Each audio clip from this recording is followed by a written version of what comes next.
نحمدہ و نصلی علی رسولہ الکریم اما بعد اعوذ باللہ من الشیطان الرجیم بسم اللہ الرحمن الرحیم السلام علیکم ورحمۃ اللہ وبرکاتہ۔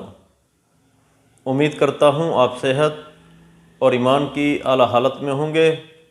اللہ تبارک و تعالیٰ آپ کو اور آپ کے اہل خانہ کو ہمیشہ ہنستا مسکراتا رکھے۔ خوابوں کی تعبیر میں ہمارا آج کا موضوع ہے کہ خواب میں استغفار کرنا کیسا ہے۔ استغفار کے لفظی معنی ہے گناہوں سے معافی مانگنا۔ استغفر اللہ کہنا یعنی اللہ تبارک و تعالیٰ سے بخشش طلب کرنا ہے۔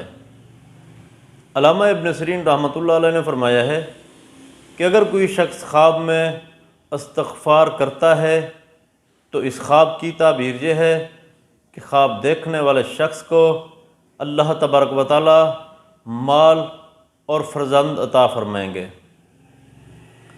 حضرت امام جعفر صادق رحمۃ اللہ علیہ نے فرمایا ہے کہ خواب میں استغفار کرنا 4 وجہ پر ہے۔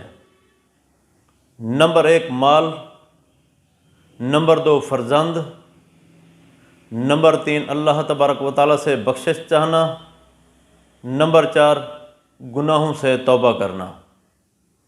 اللہ تبارک و تعالیٰ سے دعا ہے کہ اللہ تبارک و تعالیٰ ہمارے خوابوں کو ہمارے لیے باعث رحمت اور باعث برکت بنائے۔ السلام علیکم ورحمۃ اللہ وبرکاتہ۔